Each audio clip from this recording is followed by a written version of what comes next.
வணக்கம் நேயர்களே, நான் உங்கள் மணிகண்டன் பிரபாகரன். பக்தி யோகம் சேனல் மூலியமா அவங்க சந்திக்கல மிக்க மகிழ்ச்சி.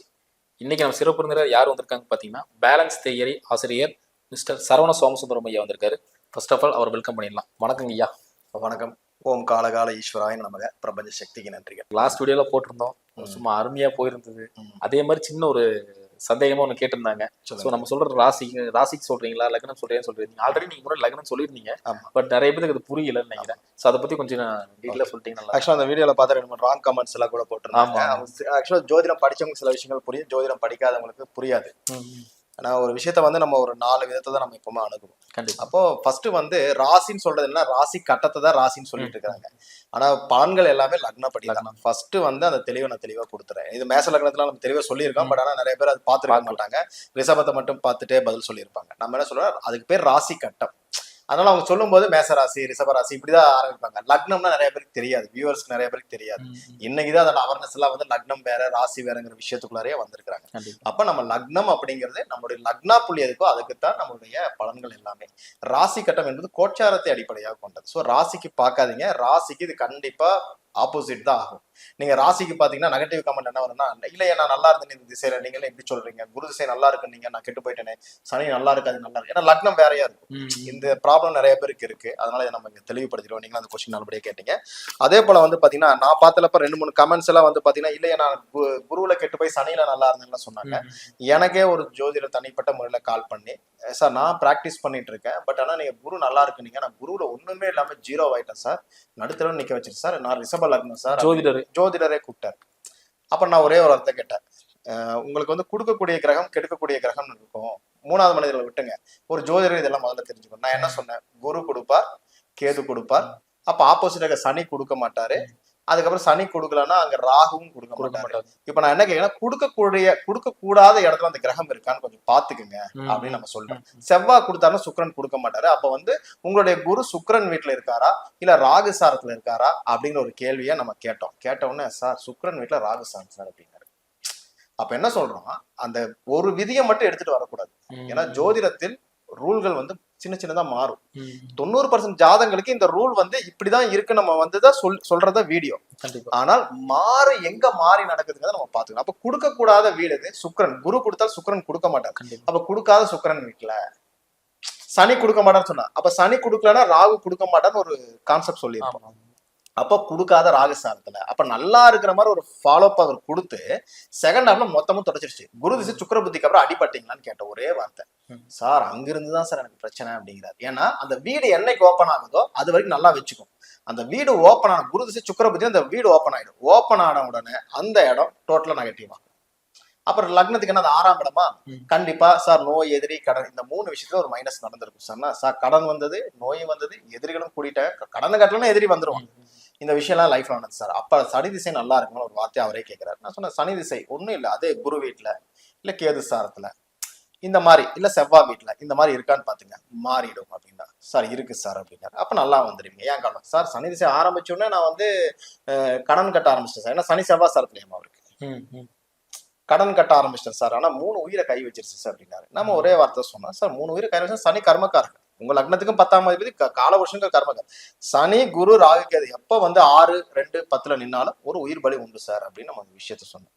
அப்போ அது புரியறதுக்காக கேள்வி கேட்கும் போது நம்ம சொல்லலாம். சும்மா நெகட்டிவா கமெண்ட் போட்டுட்டு எல்லாம் தெரிஞ்ச மாதிரி பேசினா நம்ம சொல்ல வேண்டிய அவசியம் கிடையாது. வீடியோ பார்த்து யாருக்கு போய் சேரணுமோ கடவுளுக்கு கொண்டு போய் சேர்ப்பார். நான் அதை திரும்ப சொல்றேன். சோ ஒரு விதியை மட்டும் எடுத்துட்டு வரணும். கொடுக்குற கிரகம் கொடுக்காத கிரகம் தெளிவா மேச லக்னத்துக்கு நம்ம சொல்லிட்டோம். அப்ப இந்த மாதிரி மாறி இருந்தா எடுக்காதீங்கன்றோம். அதை வந்து ஃபாலோ பண்றவங்க மட்டும்தான் அது கிடைக்கும். கண்டிப்பா. சரிங்களா? அப்ப சில விஷயங்கள் இப்படி மாத்தி அமைக்கும். உதாரணத்துக்கு சொல்றேன், ஸ்டாலினுடைய ஜாதகம், நான் நம்மளுடைய சிஎம் ஸ்டாலின் அவர்களுடைய ஜாதகம். குரு திசையில அவர் வந்து முதல் பகுதியில என்ன பண்றாருன்னா ஒரு துணை முதல்வர் பகுதிக்கு போறாரு. நார்மலா இருந்து துணை முதல்வர். அதுல 10 வருஷம் சும்மா தானே இருந்தாரு. 2011 இருந்து 21 வரைக்கும் அவருடைய ஆட்சி எங்கேயாவது போச்சா? குரு திசை தானே இதுக்கு. அவர் நல்லா வந்திருக்கணும்ல. அவருடைய தலைமையில தேர்தலையே சந்திச்சாங்க. ஆனா அங்க ஒரு டீசென்டான சீட்ஸ் வாங்கி தோத்துதான் போனாங்க இல்லையா? அந்த மாதிரி இருந்தாரு. சனி திசை வந்து எப்படி ஜெயிச்சாரு? சனி திசை கேட்பாங்க இந்த கேள்வி எல்லாம் எனக்கு வந்து, சார் சனி திசை அப்போ ஸ்டாலின் அவர்களுக்கு நல்லா இருக்கணும், எப்படி நல்லா இருக்காரு? ஒண்ணு இல்ல, போய் பாருங்க குரு சாரத்துல. அப்ப கொடுக்கக்கூடிய குரு அந்த சாரத்துல ஒரு கிரகம் என்ன, குரு நல்லது பண்ண மாட்டாரு. அந்த சாரம் என்பது உயிர் புள்ளி. அதாவது ஒரு கிரகத்தை ஆக்டிவேட் பண்றது வீடுகளும் சாரமும் தான். அப்ப அந்த சாரத்துல போய் நின்ட்டாரு. அப்ப சனி அங்க நெகட்டிவா கிடையாது, சனி அங்க பாசிட்டிவ் ஆகிறாரு. ஏன்னா ஒரு கிரகம் அப்படிங்கிறது என்னன்னு நம்ம முதல்ல தெளிவா புரிஞ்சுக்கணும். ஒரு கிரகத்துக்கு வந்து அந்த வீட்டுல இருக்கக்கூடிய குணாதிசயத்தை முதல்ல பண்ணுவார். அதுக்கப்புறம் அந்த உயிரா தன்னுடைய தாட்ஸ் என்னங்கிறது தான் நட்சத்திர சாரம். நான் ஜெயிக்கணுங்கிற விதி எப்ப அவருக்கு வருதுன்னா அந்த குருவுடைய சாரத்துல இருக்கனாலதான் வருது. இல்லைன்னா விட்டுருப்பாரு அவர், வேண்டாம் இதெல்லாம் நமக்கு அரசியல் அப்படியே விட்டுருவோம் அப்படின்னு கூட போயிருப்பாரு. அந்த குரு வந்து அதை இயக்கிட்டே இருக்காரு. ஏன்னா லாபாதிபதி இல்லையா, நம்ம தான் பொருளாதாரத்தை கொடுப்பாரு சொன்னோம். அப்ப அந்த சாரத்துல இருக்கக்கூடிய கிரகம் இயக்குது. புரியுதுங்களா? அதனால சொன்னா சனி திசை சுய புத்தி முடிஞ்சுன்னா ஜெயிக்க ஆரம்பிச்சிருவாங்க. நம்ம வந்து நம்மளுடைய ஒரு லைன் அப்படியே எழுதியிருந்தோம். எப்ப டிஎம்கே மறுபடியும் ஜெயிக்குன்னு சொன்னப்போ 2021 ஜெயிப்பாரு அப்படின்னு சொல்லியிருந்தோம். காரணம் சனி திசை புதன் புத்தியில தான் டைம் நல்லா இருக்கு. புரியுதுங்களா? அதே செவ்வாய் புத்தி வரும்போது ஒரு வீக் ஆகும். ஏன்னா சனி கொடுத்தால் செவ்வாய் கெடுப்பான்னு ஒரு ரூல் இருக்குல்ல. அப்ப அதனுடைய அடிப்படையில் கொஞ்சம் வீக் ஆகுது. அந்த காலகட்டத்தில் தேர்தல் எல்லாம் வந்தா கொஞ்சம் மைனஸ் ஆகுங்கிறத நம்ம ஏற்கனவே எழுதி வச்சிருக்கோம். அப்ப இதனுடைய அடிப்படையில பார்க்கணும். மொத்தமா எடுத்துட்டு அவருக்கு சனி நல்லா இருக்குன்னா அவருக்கு குரு சாரத்துல இருக்காரு நல்லா இருக்கு, உனக்கு இல்ல நீ நல்லா இருக்க மாட்டேன், அவ்வளவுதான் வித்தியாசம்.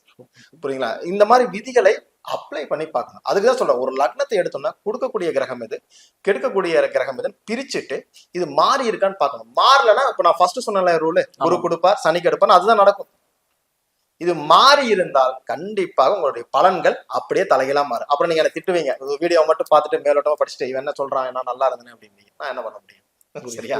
சோ இந்த மாதிரி ரூல், ஜோதிடம் என்பது பல ரகசியங்கள் உள்ளடக்கி இருக்கு. நம்மளுடைய லைஃப்ல அவர் விளையாட ஆரம்பிச்சிட்டாருன்னா இந்த மாதிரி நம்பிக்கை கொடுத்து உங்களை ஏமாத்துவாரு. நீங்க ஜாத சார் வந்து அன்னைக்கு ஒரு வீடியோல சொல்லிட்டாரு நான் நல்லா இருப்பேன், நீங்களா ஒரு பலனை பார்த்துட்டு செல்ஃப் டாக்டர் பண்ணுவாங்கல்ல, நான் ஒரு ஆர்டிகல் படிச்சேன்ப்பா இந்த மாத்திரை சாப்பிட்டா உடம்பு சரியாங்க, அப்படி எல்லாம் பண்ணீங்கன்னா கஷ்டம். டாக்டர் வேற, நம்மளா ஆர்டிகல் படிச்சுட்டு வர்றது வேற. ஆர்டிகல்ங்கிறது ஒரு குறிப்பிட்ட இடம் தான் இருக்கும்.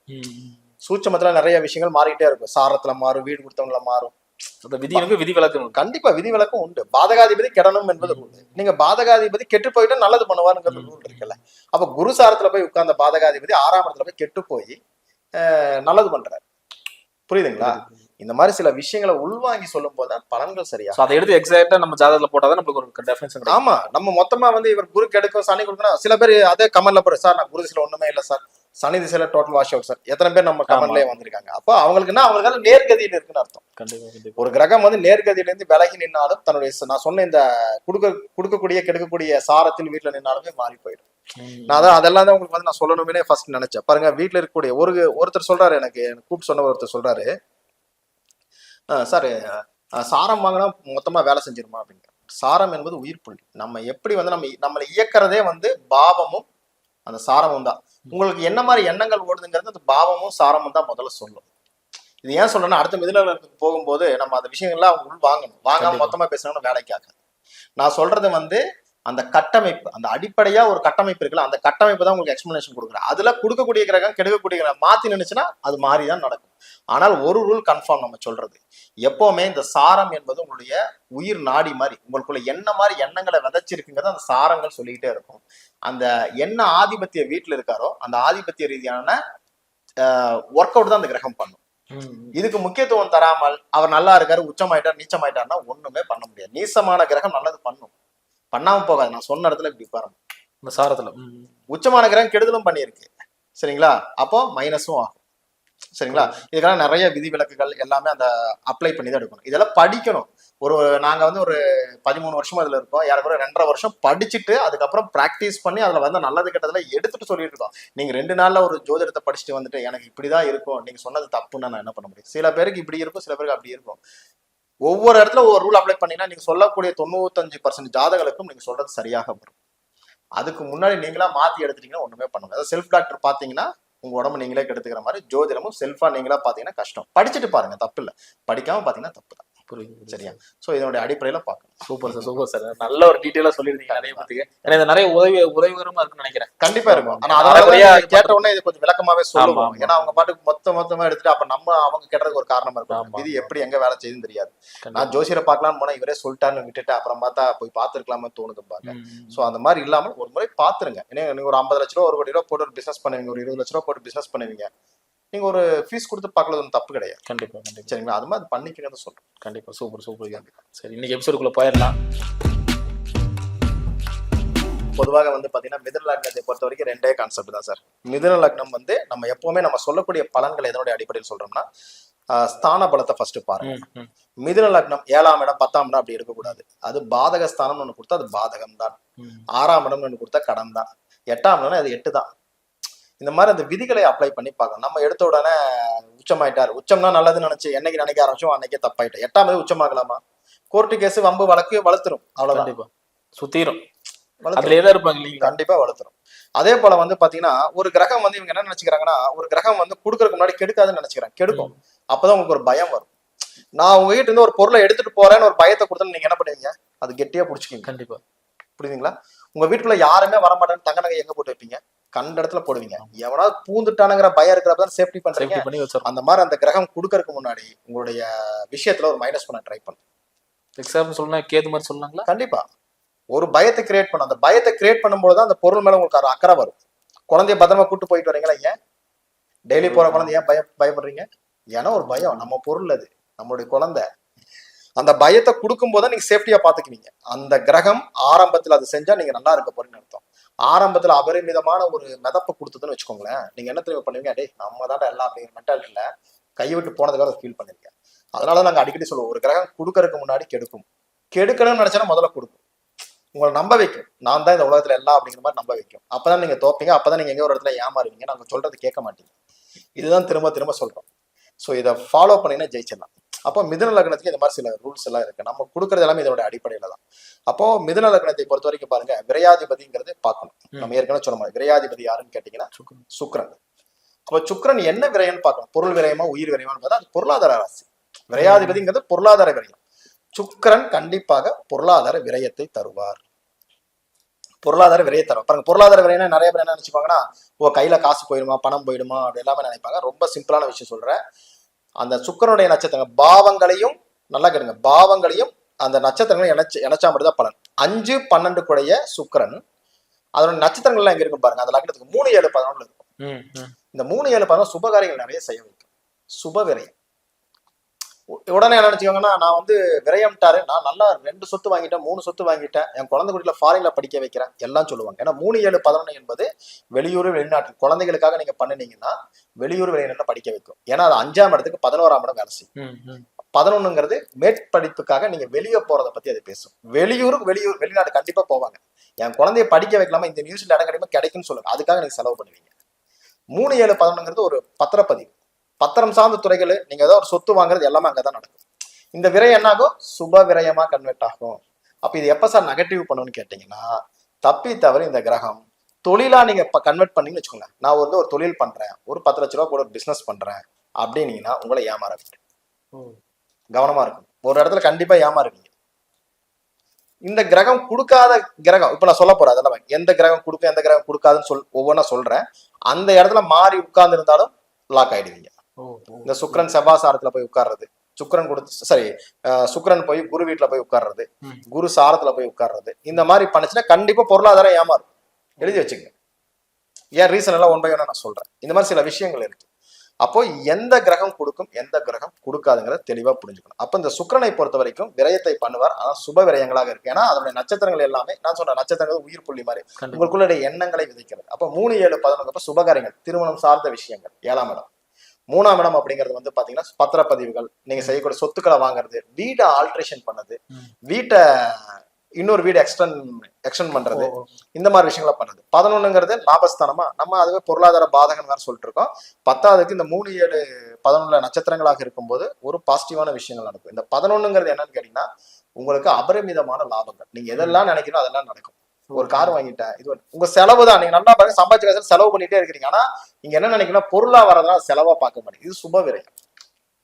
தப்பி தவறி இந்த சுக்கிரன் போய் 10ஆம் இடத்துல உட்கார்ந்துட்டான்னு வச்சுக்கோங்களேன், கண்டிப்பாக பொருளாதார ரீதியா ஒரு லாஸ சந்திக்காத ஆளே கிடையாது. 3, 7, 11 சார் கூட்டு பிசினஸ். ஒருத்தருக்காக ஜாமீன் கையெழுத்து போட்டேன், லாக் கொடுக்காத பொழுது அந்த கையெழுத்துங்கிறது சுப விரயமா பண்ணாது, ஜாமீன் கையெழுத்து போட்டு லாக் ஆகிறது சொல்லும். 7ஆம் இடம் அப்படிங்கிறது வந்து பாத்தீங்கன்னா கூட்டு பிசினஸால் வரக்கூடிய பிரச்சனை. 11ங்கிறது அதீத ஆசைகளால் வரக்கூடிய பிரச்சனை. இதனால கண்டிப்பா நீங்க லாஸ் ஆகுங்கன்னு சொல்லுங்க.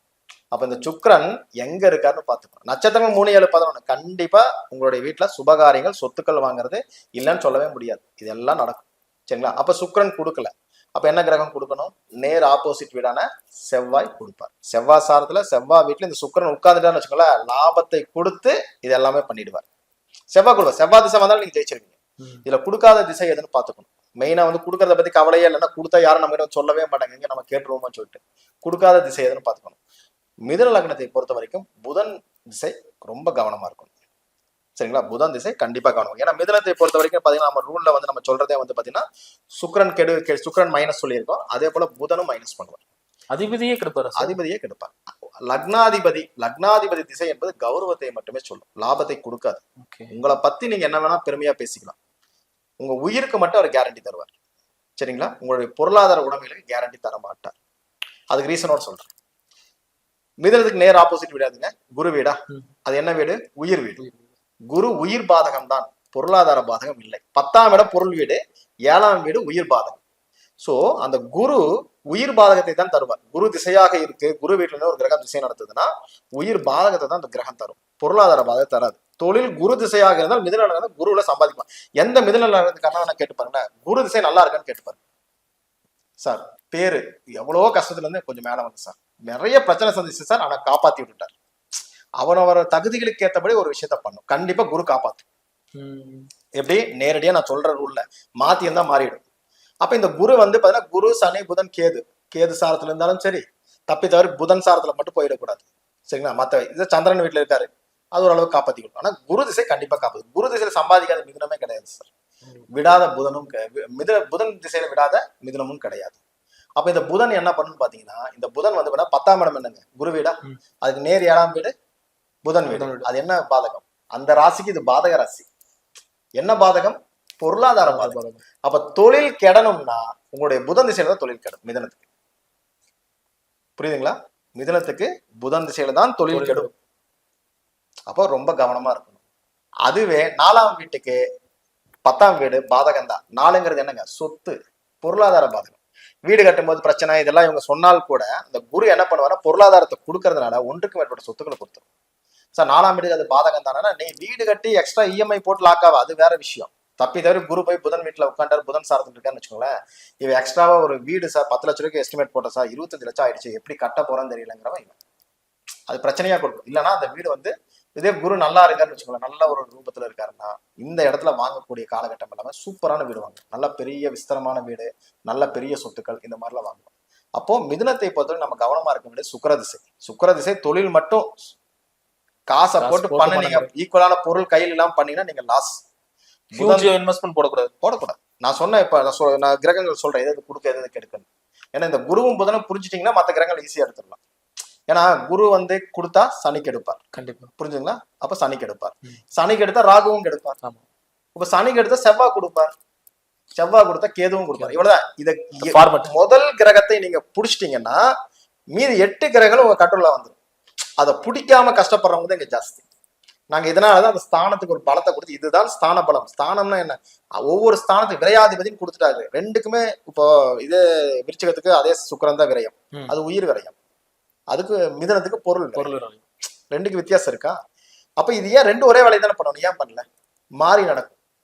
அப்போ மிதுனத்தை பொறுத்த வரைக்கும் சுக்கிரன் விரையாதிபதி, மேக்சிமம் சுப விரயம் பண்றதுக்கு வாய்ப்புகள் இருக்கு. தப்பி தவறி புதன் வீட்லயோ அல்லது புதன் சாரத்துல இருக்கும்போது தொழில் பண்ணும்போது கவனமா இருக்கு. இது ரொம்ப பிரச்சனையை கொடுத்த ஒரு இடத்துல நம்ம நம்பி யாரு கொடுக்கணுமோ அவன் தான் நம்மளை ஏமாத்துவோம். கவனமா இருக்கணும். சொத்துக்களை போடும்போது ரொம்ப கவனமா இருக்கணும். வில்லங்க சொத்துக்கள் அமையக்கூடிய வாய்ப்புகள் இது எல்லாமே கொடுத்துரும். சரிங்களா? அப்போ மிதுனத்தை பொறுத்த வரைக்கும் நம்ம கவனமா இருக்க வேண்டியது சுக்கிர திசை. சுக்கிரன்ல கவனமா இருக்கணும். அது எங்க இருக்குன்னு பாத்துக்கோங்க. 10ஆம் இடம், 2ஆம் இடம், 6ஆம் இடத்துல இருக்கும் பொழுது இந்த கடன் கொடுக்கல் வாங்கல் வைக்கிறது, ஒரு பிசினஸ் பண்றதுல கவனமா இருக்கணும்.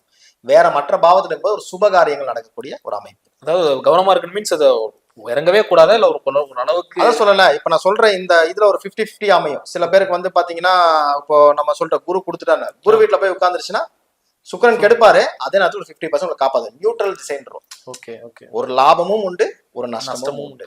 இப்ப சுக்கிரன் கெடுக்கிறாரு, சுக்கிரன் வீட்லயே உட்காந்துட்டாரு, சனி சாரத்துல போய் சனி கூட சேர்ந்து இருக்காரு, சனியோடைய பார்வையில் இருக்கான்னா கவனமா இருக்கணும். இது 99% கெடுத்துரும். டோட்டலா வாஷ் அவுட் பண்ணுறதுல இவங்க தான். சரிங்களா?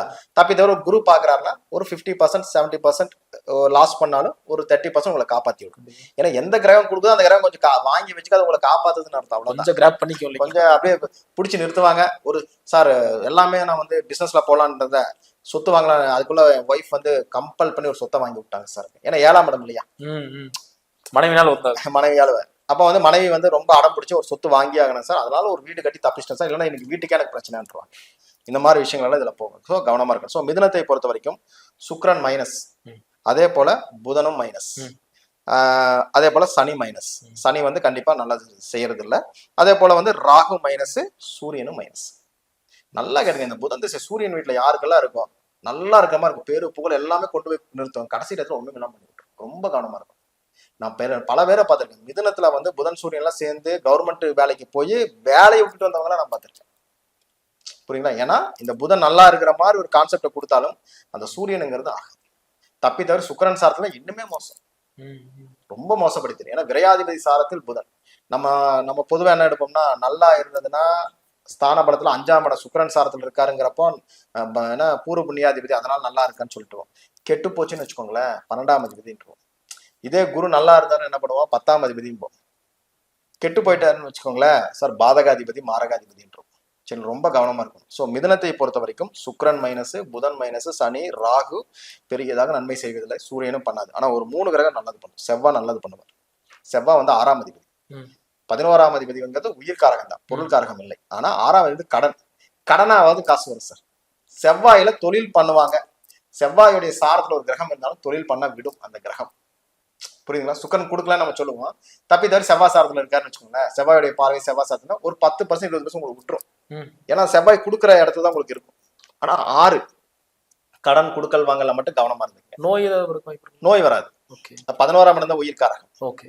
இந்த 6ஆம் இடத்துல வந்து பொருள்காரகம் தான். மீறி போனா கடன் தான் வரும். கடன்ல தான் கவனமா இருக்கும். குடுக்கல் வாங்கல பிரச்சனை சொல்றவங்க மட்டும்தான் இவங்க. சரிங்களா? கடன் வந்து குடுக்கல் வாங்கல பிரச்சனை சார், ஒரு 10 ரூபா வந்தது 20 ரூபா போச்சு, மறுபடியும் ஒரு 30 ரூபா வச்சு ஒரு 10 ரூபா போச்சு, இப்படிங்கிற விஷயத்த சொல்லிட்டே இருப்பாங்க. ஸோ கடன் சார்ந்த இதுல ஆனா காசு கண்டிப்பா கையில போனாங்க. ஏன்னா எதிர்பார்த்து அது விரையபாகும். கண்டிப்பா இவருக்கு ஒரு 10 ரூபா காசை இழுத்து விட்டு சம்பாதிச்சுக்கங்கன்னு கொடுத்துரும். அதே போல வந்து கேதுவும் கொடுப்பார். செவ்வாய் வந்து நல்லா இருந்தா கேதுவும் கொடுத்துரும். கேது நல்லா இருந்தா குருவும் கொடுக்கும். குரு நல்லா இருந்தா சந்திரனும் கொடுக்கும். அதனாலதான் மிதுன லக்னத்தை பொறுத்த வரைக்கும் சந்திரன்ல இருக்க குரு ரொம்ப சிறப்பான ஒரு விஷயத்த பண்ணிட்டே இருக்கும். நல்லா உச்சகுருன்னு சொல்றீங்களா, உச்சகுரு எப்ப இருக்குன்னா இங்க இருக்கணும். மிதுன லக்னத்துக்கு உச்சகுரு இருந்தா நல்ல சிறப்பு. சரிங்களா? அதே தனுசு லக்னத்துக்கு இருந்தா டோட்டல் வாஷம் 0. அதை சொல்றேன் பின்னாடி நம்ம தனுசு ஏங்க அவருக்கு உச்சகுரு நல்லா இருக்கு, நீங்க அதே குரு தாங்க எனக்கு ஏங்க நல்லா இருக்காது. சரிங்களா? ஏன்னா மிதுனத்தை பொறுத்த வரைக்கும் நம்ம கவனமா கையாள வேண்டியது இதுதான். ரொம்ப சிம்பிளான கான்செப்ட் தான், ரொம்ப புரியுற மாதிரி இந்த மிதுன லக்னத்துக்கார சொல்றேன். ஏன்னா நம்ம நிறைய விளக்கம் கொடுத்தனால கொஞ்சம் ஓடுற மாதிரி இருக்கும். ரொம்ப ஒரு விஷயத்த புரிஞ்சுக்கங்க, ஒரு ஜாதகத்தில் எந்த ஒரு 12 லக்னங்களுக்கும் சொல்றேன், லக்னத்தை பொறுத்த வரைக்கும் குரு கொடுத்தா சனிக்கு எடுத்துருவார் சார். சனிக்கு எடுத்தா ராகுவும் கெடுக்கும். சனிக்கு எடுத்தா செவ்வாய் கொடுப்பார். செவ்வாய் கொடுத்தா கேதுவும் கொடுப்பார். கேது கொடுத்தா குரு. புரியுதுங்களா? இந்த கான்செப்டை புடிச்சிட்டீங்க ரொம்ப ரொம்ப ஈஸி. அப்ப செவ்வாய் கொடுத்தாலும் சுக்கிரன் கெடுத்துருவார். இந்த கான்செப்ட் நீங்க எங்க சுத்தினாலும் இதுதான் நடக்கும். எனக்கு அடுத்த சுக்கிர திசை வருதுன்னு நீங்க வந்து செவ்வாய் திசை வந்தவனுக்கு சுக்கிரன் வீட்டுல ஒரு கிரகம் திசை நடத்திடக்கூடாது மிதுனத்துக்கு. நேரத்துல அடுத்தது பிரச்சனை தானே தம்பி, கொஞ்சம் கவனமா இருங்க அப்படின்னு. அதனாலதான் சொல்லுவோம், ஒரு கிரகம் உங்களுக்கு கொடுத்தனா இன்னொரு கிரகம் கெடுக்கிறதுக்குண்டான சூழ்நிலை தான் பண்ணும். சில பேருக்கு மாறி அமையும். அதான் சொல்ல லெஜண்ட், அவங்க பிறப்பு, அவங்க வாங்கி வந்த வரம், இதனுடைய அடிப்படையில் அமையும் போது தொடர்ந்து ஒரு 30 வருஷம் 40 வருஷம்லாம் கோல வச்சவங்களா இவங்க தான். சரிங்களா? இதை புரிஞ்சுக்கணும். அது போக பாவங்களையும் கனெக்ட் பண்ணிக்கணும். எப்பவுமே பாருங்க மிதுன லக்னத்தை பொறுத்த வரைக்கும் 5க்கும் 12 கூடிய சுக்கிர திசை வரும்போது ஜாக்கிரதையா இருங்கிறத சொல்றேன். ஏன்னா 5ஆம் இடம் என்பது ஒரு லாஸ் சொல்லிக்கிட்டே இருக்கும். பேர் புகழ் காசு பணம் அதெல்லாம் பேரு புகழும் கொடுத்துரும். காசு பணம் என்னதான் இருந்தாலும் ஒரு இடத்துல அடி வாங்கும், நிறைய செலவுகளை கொடுத்துக்கிட்டே இருக்கும், தன் கையில இருக்கிற காசு கரைஞ்சிக்கிட்டே இருக்கும். 5 12ங்கிறது 5ங்கிறது கௌரவத்துக்காக செலவு பண்ணுவாங்க, குழந்தைகளுக்காக செலவு பண்ணுவாங்க. இது எல்லாமே நல்லா இருக்கும். அது இருக்கக்கூடிய ஸ்தானம் என்ன போய் பாருங்க, அந்த இடத்துக்கு ஒரு செலவு பண்ணுவாங்க. அப்போ அது போய் நான் ஒரு 4ஆம் இடத்துல பார்த்தா காசு பணம் வரும். 6ஆம் இடத்துல போகிறதா ஃபினான்ஸ் பண்ணி லாக் ஆவாங்க. தப்பி தவிர அது மட்டும் கவனமா இருந்துக்கணும். அது மட்டும் பண்ணுவாங்க. செவ்வாய் வீட்டா இருந்தா ஓகே. தப்பி தவிர சனி வீட்டுல போய் சுக்கிரன் உட்காந்துட்டாரு, நான் ஃபினான்ஸ் பண்றது போனீங்கன்னா மொத்த ஃபினான்ஸ் ஒரு இடத்துல 0 ஆயிடும். கவனமா இருக்கும். ஏன்னா சுக்கிரனும் மைனஸ் சனியும் மைனஸ். சரிங்களா? டோட்டலா நம்பி தூக்கிட்டு போய் ஒரு இடத்துல அழித்திரும். ரொம்ப கவனமா இருக்கணும். நான் திரும்ப சொல்ற விஷயம் என்னன்னு கேட்டீங்கன்னா, எந்த ஒரு திசைக்கும் நீங்க கனெக்ட் பண்ணும்போது இப்ப வந்து சில பேருக்கு வந்து புதன் வந்து குரு வீட்டுல உட்கார்ந்துருப்பாரு. அப்போ புதன் திசை நல்லா இருக்கும். சரிங்களா? அதுக்கு ரீசன்ஸ் எல்லாம் இருக்கு. புதன் திசை நல்லா இருக்கும். தப்பி தவறி புதன் வீட்டுல போய் உட்கார்ந்து சார் குரு வீட்டுல உட்கார்ந்து சனி சாரம் வாங்கிட்டு 50% நல்லா இருக்கும், 50% மைனஸ். ஏன்னா சனி கொடுக்காதுன்னு சொல்லிட்டோமா, அப்போ ஒரு பகுதி நல்லாதான் இருக்கும், ஒரு பகுதி கெடுதல் நியூட்ரல் மாறிடும். சரிங்களா? இதே குரு போய் அப்படியே புதன் நல்லா வந்துட்டீங்கன்னா இந்த குரு என்ன பண்ணா மாறிதான் உட்கார்ந்து இருக்கும். இந்த இடத்துல தான் மாறும். சார் நீங்க குரு திசை நல்லா இருக்குன்னா குரு திசை தான் சார் அடி வாங்கினா அப்படின்னா தம்பி அதை புரிஞ்சுக்குங்க. சில விஷயங்கள் நம்ம புரியறதுலாம் இருக்கு. அதனால சொன்னேன் இது லெக்சரர் மாதிரி போயிடும். ஒரு சின்ன வீடியோவா முடியாது, ஒரு லெக்சர் மாதிரி. இது வந்து வகுப்புகள்ல தான் பேசும்போது கிடைக்கும். கிளாரிட்டி. ஒரு 20 நிமிஷம் வீடியோல நான் மொத்த ஜாதி சொல்ல முடியுமா? அது புரிஞ்சுட்டீங்கன்னா ஈஸி. இதுல என்னன்னா இந்த குரு திசை, இந்த குரு வந்து எங்க இருக்காரோ அந்த உயிர் பாதத்தை சொல்லிட்டே இருக்கும். அதுல மட்டும் கொஞ்சம் கவனமா இருக்கும். ஏன்னா பாதகாதிபதி பிளஸ் மாரகாதிபதி. கண்டிப்பா. அப்ப அது என்ன ஸ்தானத்துல இருக்கும்? தப்பிதர் குரு திசை போது நான் தொழில நல்லா வந்துருவான்லாம் எடுத்துடக்கூடாது. நல்லா வருவேன், காசு பணம் எல்லாம் வரும். சப்போஸ் குரு திசை போகுதா பாதகாதிபதி 7ஆம் இடமான மனைவி கூட பிரச்சனை வரும். இல்லையா அது எங்க போய் உட்காந்துக்க அந்த உறவு கூட பிரச்சனை வரும். உறவை இழக்க வேண்டி வரும்.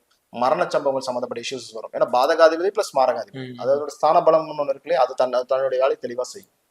அப்ப இதை புரிஞ்சுக்கிட்டு அதுக்கேற்றபடி எடுத்துக்கணும்.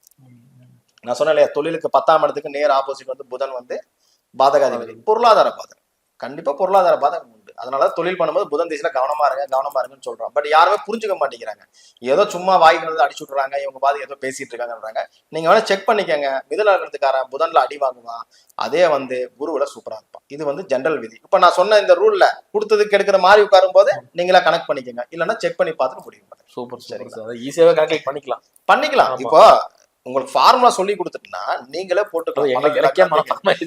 என்னுடைய மாணவர்கள் எல்லாத்துக்குமே ஒரு ரெடி லக்னா மாதிரி ஒன்று யூஸ் பண்ணுவேன். அதே போல ஒரு ஈஸி மெத்தடை கத்து கொடுத்துருவேன். இந்த ஈஸி மெத்தட்ல தான் எனக்கு சொல்ல முடியும். நீங்க இல்லைன்னா கணிச்சுக்கிட்டே இருப்பீங்க. குரு பாக்குறாரு, சனி பாக்குறாரு, புதன் பாக்குறாரு. வருஷம் குரு வந்து 12 வருஷம் 3 தடவை பாத்துருவாரு. 7ஆம் இடத்துக்கு ஒரு தடவை அங்க வந்துருவாரு. சரிங்களா, 3 தடவை பாத்துருவாரு. கல்யாணமே ஆகாதவங்க இருக்காங்க. அது உயிர் பாதகம். மிதுன லக்னத்துக்காரருக்கு பாருங்க, மேக்சிமம் வந்து திருமண வாழ்க்கையை பிரிஞ்ச வாழ்க்கையா வாழ்ந்துட்டு இருப்பாங்க. பாத்துங்க, பிரிஞ்ச வாழ்க்கை. ஏன்னா குருவுக்கு நேர் ஆப்போசிட் எனக்கு, அதுவும் பாதக வீடு, உயிர் பாதகம். புதன் திசையில பிரிஞ்சு வாழ்ந்தீங்களான்னு கேளுங்க, ஆமான்றாங்க. குரு திசை போகுது சார், தொழிலுக்காக பிரிஞ்சு வாழ்வாங்க. சில பேருக்கு 7ஆம் அதிபதி கேட்டு ராகு சாரம் அல்லது வந்து வக்ரமாயி கேது சாரம், இல்ல வந்து ஒரு 11ல போய் உட்காருதுன்னா 2 திருமணத்தை செஞ்சு வச்சிடும். அது பாதகம் இல்லையா? அப்போ ஒரு பாதிப்புங்கிறது ஒண்ணு இருக்கு இல்லையா? அது 7ஆம் இடத்துல. அப்ப கூட்டு தொழில் ஆகாது, மனைவியால் பிரச்சனை. அப்ப அதே போல அந்த ஸ்தானாதிபதி எங்க போயிருக்கா, அந்த உறவுகளுக்கும் பிரச்சனை. 11ஆம் இடத்துல உட்காந்து மூத்த சகோதரருக்காக ஆகாதும்போம். சனி பாத்துல சித்தப்பாக ஆகாதும்போம். சனி கூட சேர்ந்து உட்காந்து சித்தப்பாக ஆகாதுப்பா, சித்தப்பா கூட ஏதாவது பிரச்சனை. சுக்கிரன் வந்து அத்தைக்கு ஆகாதுன்றோம். கண்டிப்பா. சரிங்களா, அப்ப 3ஆம் இடத்துல இருக்கு. உடன்பிறப்பு இளைய சகோதரனுக்கு ஏதாவது பிரச்சனை இருக்கா பாருங்க அப்படிம்போம். சூரியன் வீடாக இருக்குன்னு வச்சுக்கோல, தந்தைக்கு ஆகாது, இல்லைன்னா மூத்த குழந்தைக்கு ஆகாது. இந்த மாதிரி சில விஷயங்களை சொல்லிக்கிட்டே இருக்கும். அப்ப அந்த பாதகத்தையும் அந்த மாரகத்தையும் அந்த பாவத்துல பண்ணுதுன்னு அர்த்தம். அப்ப இதுல கவனமா இருக்குன்னு சொல்றோம். இதை வந்து நாங்க தெரிஞ்ச மாதிரி பேசினா நம்ம ஒன்றும் பண்ண முடியாது. உங்களுடைய விருப்பம். நீங்க புரிஞ்சு எடுத்தீங்கன்னா பலன் எடுப்பது எளிமை. ஸோ இதை வச்சுட்டு மட்டுமே நீங்க முடிவு பண்ணீங்கன்னா, அது சொல்லலாம். இதை புரிஞ்சு பண்ணீங்கன்னா உண்மையா பக்கா நீங்களே சொல்லிடலாம். ரிசல்ட் கண்டிப்பா வந்து. ஸோ மிதனத்தை பொறுத்த வரைக்கும் இதுதான். ஸோ ஷார்ட் அண்ட் ஸ்வீட்டா சொல்லணும்னா சுக்கிரன், புதன், சனி, ராகு, சூரியன் ஆகாது. அதே போல செவ்வாய், குரு, கேது, சந்திரன். இந்த திசைகள் போனா கண்ணை மூடிட்டு ஒரு 50% ஃபர்ஸ்ட் நீங்க லாபம் சார்.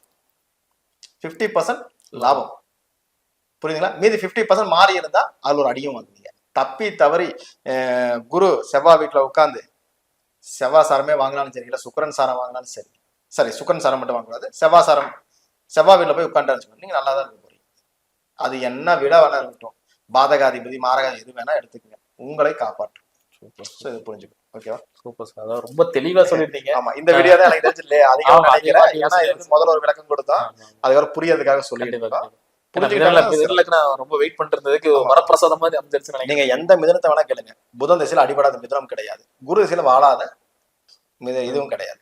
தப்பி தவறி வந்து அது நான் ஏற்கனவே சொன்ன மாதிரி ஒரு புதன் வீட்டுல இருக்கும்போது கூட கொஞ்சம் கவனமா இருக்குன்னு சொல்றோம்.